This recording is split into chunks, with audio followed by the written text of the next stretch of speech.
El psicoanálisis de niños, por Melanie Klein. 15. Parte 2. Situaciones tempranas de ansiedad y su efecto sobre el desarrollo del niño.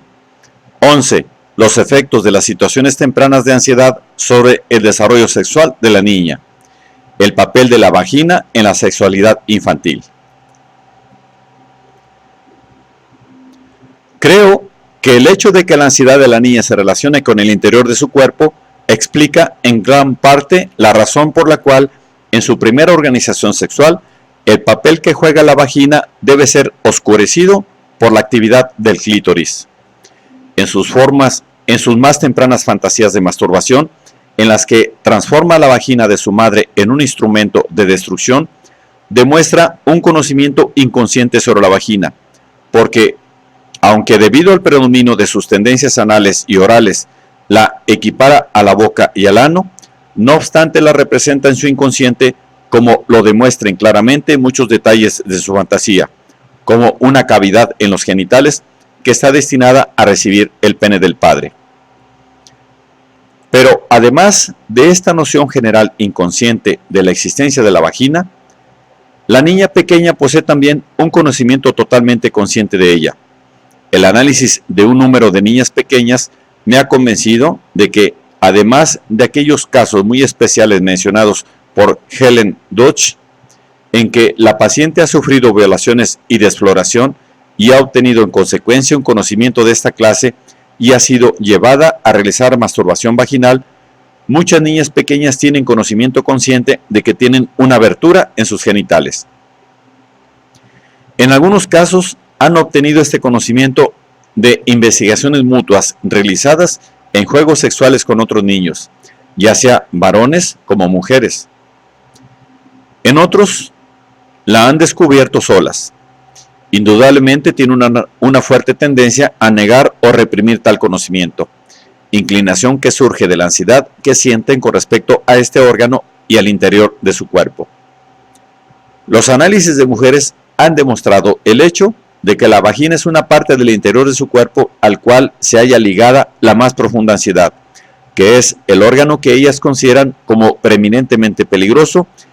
y en peligro en sus fantasías sádicas sobre la copulación entre sus padres. Es de fundamental importancia en la aparición de los trastornos sexuales y en la frigidez, y en particular en inhibir su excitabilidad vaginal. Hay muchas pruebas para demostrar que la vagina no entra en funciones completamente hasta que se ha realizado el acto sexual. Y como sabemos, sucede a menudo que la actitud de las mujeres frente a la copulación se altera completamente después que la han experimentado y que su inhibición con respecto a ella, y antes del hecho, tal inhibición es tan común que es prácticamente normal, es a menudo reemplazada por un fuerte deseo del acto sexual. Podemos deducir que es de esto que su inhibición previa fue en parte mantenida por la ansiedad y que el acto sexual ha extirpado esta ansiedad. Yo me inclinaría a atribuir este efecto tranquilizador de la función sexual al hecho de que la gratificación libidinal que trae de la copulación la confirma en la creencia de que el pene que se ha incorporado durante el acto es un objeto bueno y que su vagina no tiene un efecto destructivo sobre él. Su miedo del pene externo e internalizado, un miedo que ha sido tanto mayor por ser verificable, por ser inverificable, es anulado por el objeto real. En mi opinión, los miedos de la niña concernientes al interior de su cuerpo contribuyen, junto con los factores biológicos, a impedir la emergencia de una fase vaginal claramente discernible en la temprana infancia. Sin embargo, estoy convencida, por la evidencia de un número de análisis de niñas pequeñas, de que los representantes psicológicos de la vagina ejercen una influencia completa, no menor que los representantes psicológicos de todas las otras fases libidinales, sobre la organización genital infantil de la niña. Los mismos factores que tienden a ocultar la función psicológica de la vagina en la niña intensifican su fijación en el clítoris, porque este último es un órgano visible y puede ser sometido a juicio de realidad. He visto que la masturbación clitoridiana está acompañada por variadas fantasías. Su contenido cambia rápidamente de acuerdo con las fluctuaciones violentas que tienen lugar entre una posición y otra en los primeros estadios del desarrollo de la niña. Son, al principio, en su mayor parte, de naturaleza pregenital, pero tan pronto como los deseos de la niña de incorporar el pene de su padre de manera genital y oral se hacen más fuertes, adoptan un carácter vaginal y genital, estando acompañadas ya a menudo por sensaciones vaginales, y así toman su primera dirección femenina. Desde que la niña comienza a identificarse con su padre, casi enseguida de haberse identificado con su madre, su clítoris toma rápidamente la importancia de un pene en sus fantasías de masturbación. Todas sus fantasías de masturbación clitoridianas corresponden a este primer estadio, están gobernadas por sus tendencias sádicas, y esta es la razón por la cual sus actividades masturbatorias en general disminuyen o cesan del todo cuando finaliza la fase fálica, en un periodo en que su sentimiento de culpa emerge con más fuerza. La comprensión del hecho de que su clítoris no es un sustituto del pene que ella desea es solo, en mi opinión, el último eslabón de una cadena de acontecimientos que rigen su vida futura y que en muchos casos la condenan a la frigidez por el resto de sus días. El complejo de castración. La identificación con su padre, que la niña exhibe tan claramente en la fase fálica y que tiene todos los signos de la envidia del pene y complejo de castración, es, según mis observaciones, el resultado de un proceso que comprende muchas etapas. Al considerar algunas de las etapas más importantes, veremos en qué forma su identificación con su padre se halla afectada por la ansiedad que surge de su posición femenina y cómo la posición masculina que adopta en cada una de sus fases de desarrollo está superimpuesta a una posición masculina que pertenece a una fase anterior. Cuando la niña abandona el pecho de la madre y se vuelve al pene del padre como objeto de gratificación, se identifica con su madre, pero tan pronto como sufre una frustración, también en esta posición rápidamente se identifica con el padre, a quien imagina obteniendo satisfacción del pecho de la madre y de todo su cuerpo, es decir, de aquellas fuentes primarias de gratificación que ella se ha visto forzada a abandonar tan dolorosamente. Sentimientos de odio y envidia hacia la madre, así como deseos libidinales hacia ella, crean estas primeras identificaciones de la niña con el padre, a quien ella considera como una figura sádica. Y en esta identificación, la eneurosis juega un papel importante. Los niños de ambos sexos consideran la orina en su aspecto positivo como equivalente a la leche de su madre, de acuerdo con el inconsciente que equipara todas las sustancias corporales unas con otras. Mis observaciones demuestran que la eneurosis, en su significado más temprano, tanto es un acto positivo de dar como uno sádico, y expresión de una posición femenina tanto en los niños como en las niñas. Parecería que el odio que sienten los niños hacia el cuerpo de su madre, por haber frustrado sus deseos de surgir en ellos, ya sea en la misma época de sus impulsos canibalísticos o poco después, fantasías con las que daña y destruye su pecho con la orina. Como ya se ha dicho, en la fase sádica, la niña cree principalmente en los poderes mágicos de los excrementos, mientras que el niño hace del pene el principal ejecutor de su sadismo. Pero en ella también la creencia de la omnipotencia de sus funciones urinarias la lleva a identificarse, aunque en menor extensión que los muchachos, con su padre sádico, a quien atribuye especiales poderes sádico-uretrales, en virtud de su posesión de un pene. De este modo, la incontinencia se transforma, después de haber sido la expresión de una posición femenina, en el representante de una masculina para los niños de ambos sexos, y en conexión con la más temprana identificación de la niña con su padre sádico, se transforma en un medio de destrucción de la madre. Mientras que al mismo tiempo ella toma posesión del pene del padre en su imaginación, castrándolo. La identificación que la niña realiza con el padre sobre la base de un pene introyectado es la continuación, según mi experiencia, de la identificación sádica primaria que ha hecho con él por medio de su incontinencia de orina. En sus primeras fantasías de masturbación se ha identificado alternativamente con cada uno de sus padres. Cuando ocupa la posición femenina, tiene miedo al pene malo del padre, que ha internalizado. Con el fin de vencer este miedo, activa el mecanismo defensivo de identificación con el objeto de ansiedad, y así se identifica más fuertemente con él. La posesión imaginaria del pene que le ha robado crea un sentimiento de omnipotencia que aumenta su sentimiento de que maneja una magia destructiva por medio de sus excrementos. En esta posición, su odio y sadismo contra su madre se intensifican y tiene fantasías de destruirla por medio del pene de su padre, mientras que al mismo tiempo satisface sus sentimientos de venganza hacia el padre que la ha frustrado. Encuentra en su sentimiento de omnipotencia y en su poder sobre ambos padres una defensa contra la ansiedad. Ha encontrado que esta actitud estaba especialmente desarrollada en una o dos pacientes. He encontrado que esta actitud estaba especialmente desarrollada en una o dos pacientes en las que predominaban los rasgos paranoides, pero es también muy poderosa en mujeres cuya homosexualidad está fuertemente coloreada por sentimientos de rivalidad y antagonismo hacia el sexo masculino. Se aplicaría así también a un grupo de mujeres homosexuales descritas por Ernst Jones, a las cuales me he referido en la nota al pie. En este punto, la posesión de un pene externo ayuda a que la niña se convenza, en primer lugar, de que en realidad tiene poder sádico sobre ambos padres, sin el cual no puede dominar su ansiedad,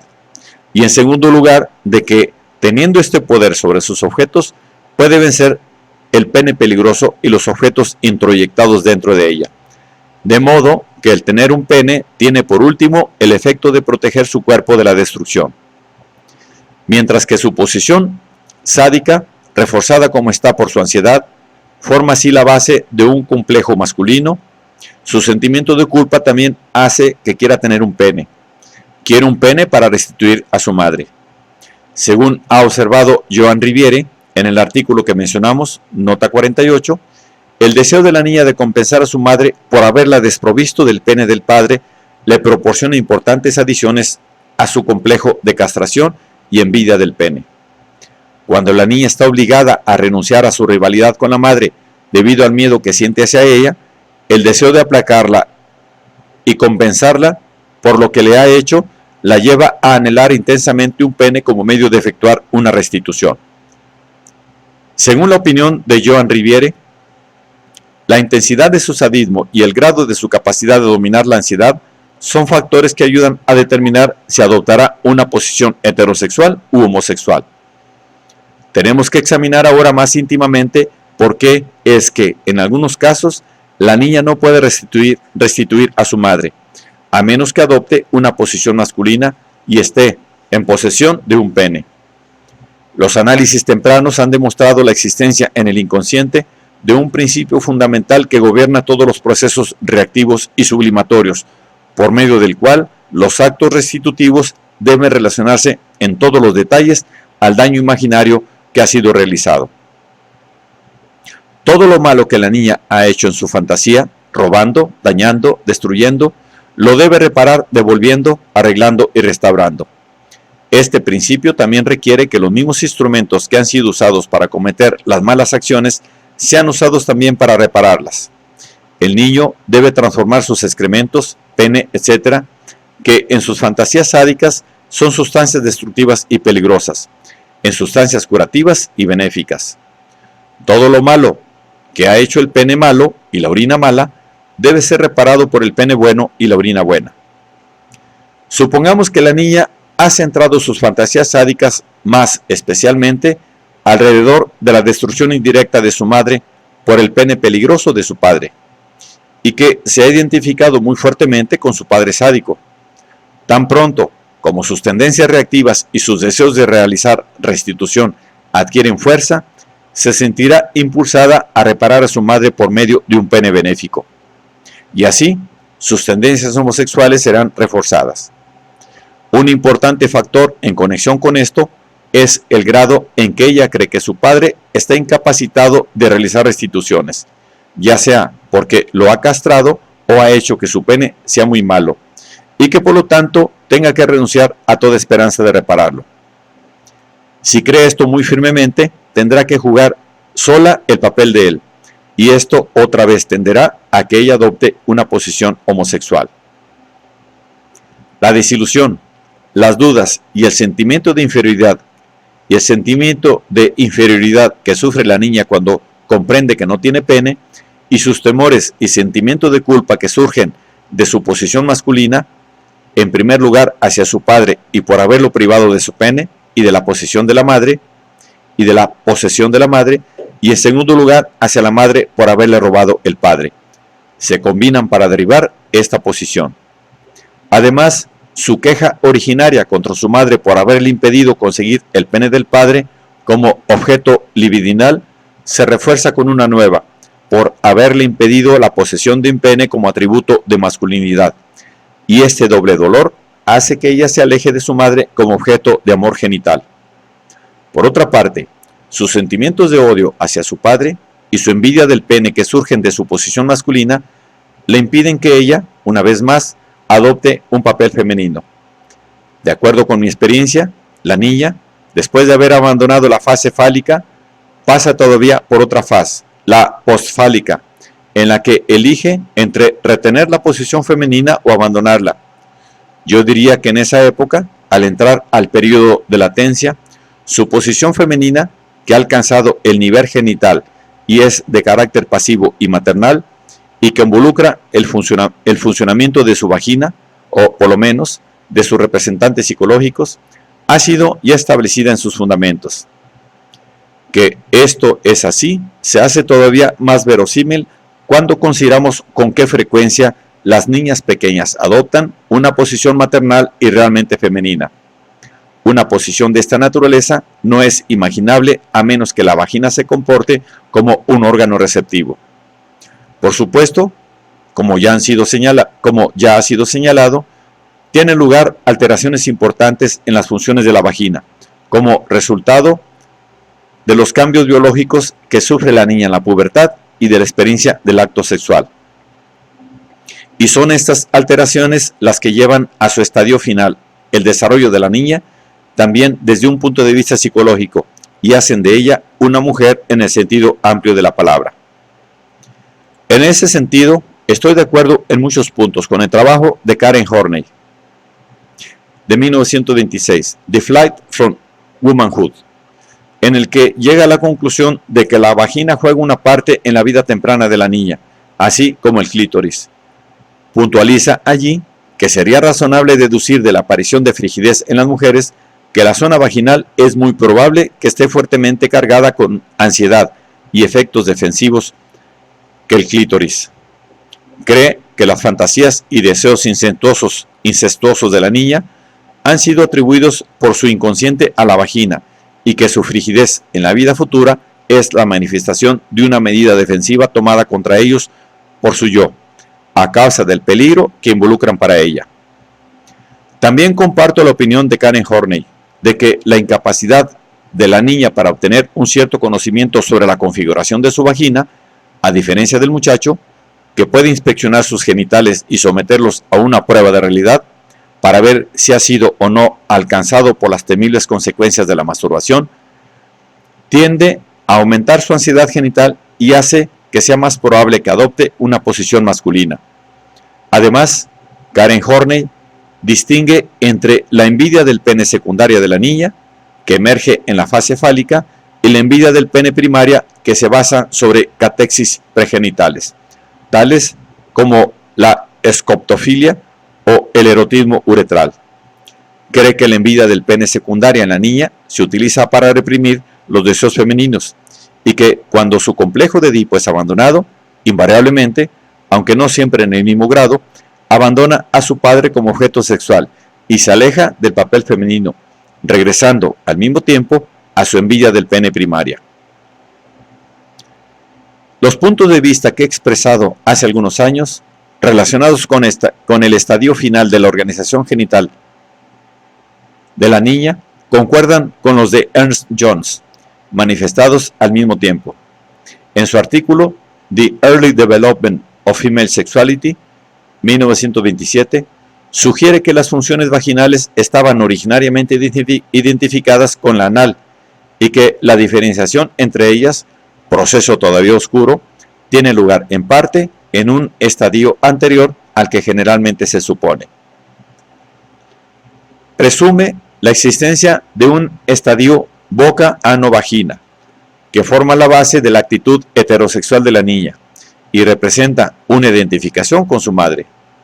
De acuerdo con esta opinión, también la fase fálica de la niña normal es solo una forma debilitada de la identificación realizada con mujeres homosexuales, con el padre y su pene, y es así preeminentemente de carácter secundario y defensivo. Helen Deutsch es de distinta opinión. Supone la existencia de una fase postfálica que tiene influencia en el resultado final de la organización genital posterior de la niña, pero cree que la niña no tiene una fase vaginal en absoluto y que es excepcional que sepa algo sobre la existencia de su vagina o que sienta algunas sensaciones allí y que, por lo tanto, cuando ha finalizado su desarrollo sexual infantil, no puede adoptar una posición femenina en el sentido genital. Por consiguiente, la libido, aunque mantiene una posición femenina,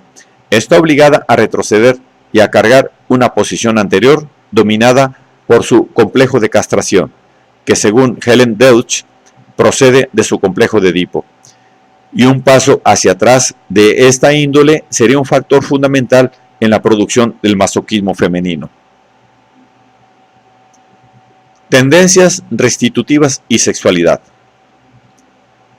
Ya hemos examinado la parte que desempeñan las tendencias restitutivas de la niña en la consolidación de su posición homosexual. La consolidación de su posición heterosexual depende también de que esa posición convenga a los requerimientos de su superyo. Como vimos en la primera parte de este capítulo, al individuo normal, el acto sexual, además de su motivación libidinal, lo ayuda a dominar su ansiedad. Sus actividades genitales tienen todavía otro motivo impulsor, que es su deseo de reparar por la copulación el daño que ha hecho por medio de sus fantasías sádicas.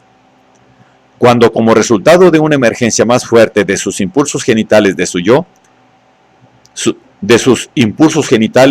yo reacciona frente a su superyo con menos ansiedad y más culpa. Encuentra en el acto sexual un medio importante para hacer reparaciones al objeto, debido a su conexión con sus primeras fantasías sádicas. La naturaleza y extensión de sus fantasías restitutivas, que deben corresponder al daño imaginario que ha hecho, no solo serán un factor importante de sus diversas actividades en la formación de sus sublimaciones, sino que también influirán grandemente en el curso y en el éxito de su desarrollo sexual. Volviendo a la niña, encontramos que consideraciones tales como los contenidos y composición de sus fantasías sádicas, la magnitud de sus tendencias reactivas, la estructura y fuerza de su yo, afectarán sus fijaciones libidinales y le ayudarán a decidir si la restitución que hace tendrá un carácter masculino o femenino, o si será una mezcla de los dos. Otra cosa que me parece importante para el éxito final del desarrollo de la niña es si las fantasías restitutivas que construye sobre sus ideas sádicas específicas pueden imponerse sobre su yo del mismo modo que sobre su vida sexual. Ordinariamente trabajan en ambas direcciones y se refuerza la una a la otra, y así ayudan a establecer una posición libidinal y una posición del yo que son compatibles la una con la otra. Si, por ejemplo, el sadismo de la niña pequeña ha estado fuertemente centrado en fantasías de dañar el cuerpo de su madre y de robar los niños y el pene del padre dentro de ella,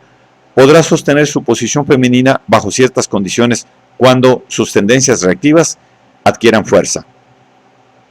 En sus sublimaciones, conseguirá su deseo de restaurar a su madre y devolverle su padre y los niños, transformándose en niñera o masajista, o dedicándose al trabajo intelectual si al mismo tiempo tiene una creencia suficiente en la posibilidad de que su propio cuerpo sea restaurado teniendo niños o ejecutando el acto sexual con un pene benéfico. Ella también tomará esa posición heterosexual como una ayuda para dominar su ansiedad. ella también tomará esa posición heterosexual como una ayuda para dominar su ansiedad. Además, sus tendencias heterosexuales favorecen sus tendencias de sublimación, que tienen por fin la restitución del cuerpo de la madre, porque le demuestran que la copulación entre los padres no ha hecho daño a la madre, o que, de cualquier modo, éste puede ser restaurado. Y esta creencia, a su vez, la ayuda a consolidarse en su posición heterosexual.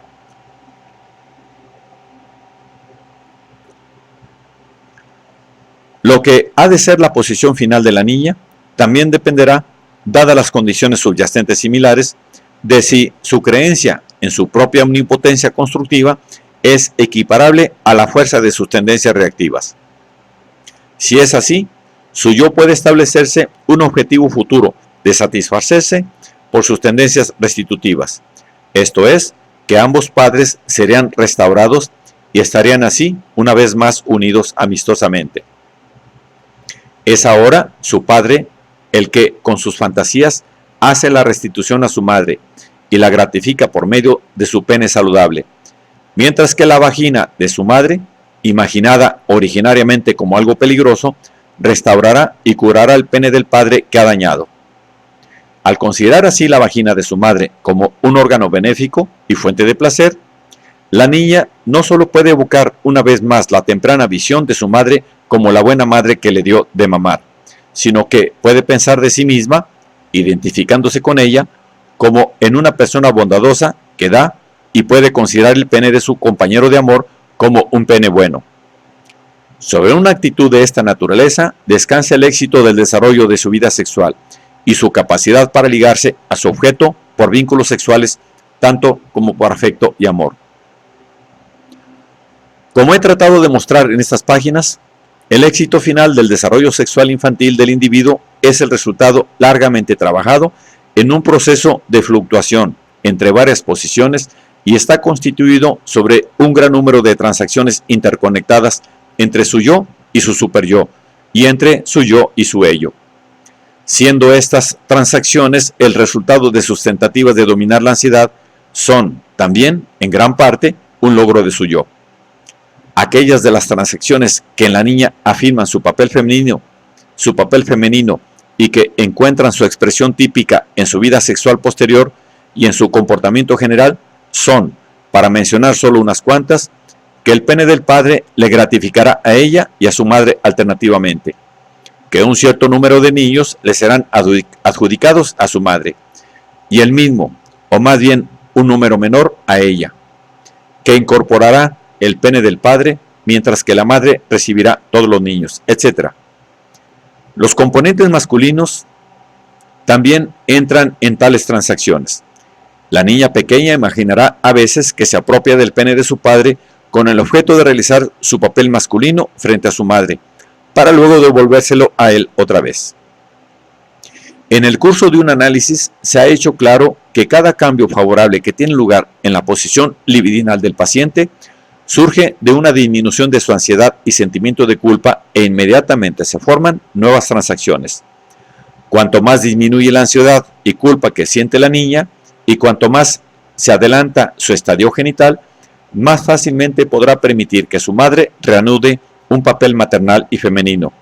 y, al mismo tiempo, que ella adopte un papel similar y sublime sus componentes masculinos. Factores externos.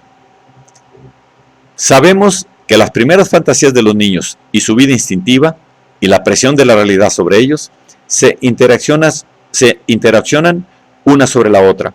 y que su acción combinada da forma al curso de su desarrollo mental. A mi juicio, la realidad y los objetos reales afectan sus situaciones de ansiedad desde los primeros estadios de su existencia, en el sentido de que los consideran como pruebas o refutaciones de sus situaciones de ansiedad, que se han desplazado al mundo externo y así les ayudan a guiar el curso de su vida instintiva. Y desde que, debido a la interacción de los mecanismos de proyección e introyección, los factores externos influyen en la formación de su superyo y del crecimiento de sus relaciones de objeto y sus instintos. También ayudarán a determinar cuál será el resultado de su desarrollo sexual.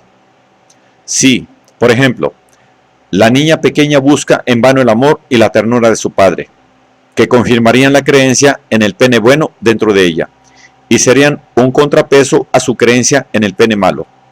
Se abroquelará más firmemente en su actitud masoquista, y el padre sádico puede transformarse en una condición de amor para ella. O la conducta de él hacia ella puede aumentar el sentimiento de odio y de ansiedad contra su pene e impulsarla a abandonar su papel femenino o a hacerse frígida. En realidad, que el resultado de su desarrollo sea favorable o desfavorable dependerá de la cooperación de un gran número de factores externos. Por ejemplo, la actitud de su padre hacia ella no es lo único que decidirá acerca de qué tipo de persona se enamorará. No depende solo de que él la atienda o la descuide demasiado en comparación con su madre y hermanas, sino también de su relación directa con aquellas personas. En qué medida ella podrá mantener su posición femenina y en esa posición desarrollar un deseo de una imago paterna bondadosa, dependerá también mucho de su sentimiento de culpa hacia su madre y, así, de la naturaleza de las relaciones entre su padre y su madre. Además, ciertos acontecimientos, tales como la enfermedad o muerte de uno de sus padres o de un hermano o hermana, pueden ayudar para mantener en ella una posición sexual o la otra, de acuerdo a cómo esto afecte su sentimiento de culpa. Otra cosa que desempeña un papel muy importante en el desarrollo de la niña es la presencia en su vida temprana de una persona, sin ser su madre o padre, a quien considere como una figura bondadosa que le presta ayuda en el mundo externo contra sus miedos fantásticos. Al dividir a su madre en buena y mala y a su padre en bueno y malo, liga el odio que siente por su objeto a la madre o al padre malos, o se aleja de ellos mientras que dirige sus tendencias restitutivas a su madre y padre buenos, y en su imaginación repara en ellos el daño que ha hecho a sus imagos paternas de sus fantasías sádicas. Pero si debido a que su ansiedad es demasiado grande o por razones reales sus objetos edípicos no se han transformado en imagos buenas,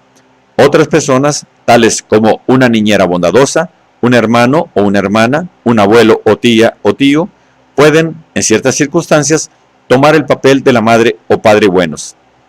De este modo, sus sentimientos positivos, cuyo crecimiento ha sido inhibido debido a su miedo excesivo por sus objetos edípicos, pueden aflorar y ligarse al objeto de amor. Como he puntualizado más de una vez en estas páginas, la existencia de relaciones sexuales entre niños durante su vida temprana, especialmente entre hermanos y hermanas, es un hecho muy común. Los deseos libidinales de los niños pequeños, intensificados como están por sus frustraciones edípicas, junto con la ansiedad que emana de sus más profundas situaciones de peligro, los impulsan a realizar actividades sexuales desde que, como he tratado de demostrar en el capítulo presente, no solo gratifican su líbido, sino que los capacitan para obtener refutaciones a los diferentes miedos en relación con el acto sexual. He encontrado repetidas veces que si tales objetos sexuales han actuado además como figuras bondadosas, las primeras relaciones sexuales de esta naturaleza ejercen una influencia favorable sobre las relaciones de la niña con sus objetos y sobre sus futuras relaciones sexuales. Donde un miedo excesivo a ambos padres, junto con ciertos factores externos, hubiera producido una situación edípica perjudicial para su actitud hacia el sexo opuesto y le hubiera impedido el mantenimiento de su posición femenina y de su capacidad para amar, el hecho de que ella haya tenido relaciones sexuales con un hermano o hermana sustituto en su primera infancia y el que ese hermano, además, le haya demostrado afecto real y haya sido su protector, la ha provisto de una base para una posición heterosexual y ha desarrollado su capacidad de amor.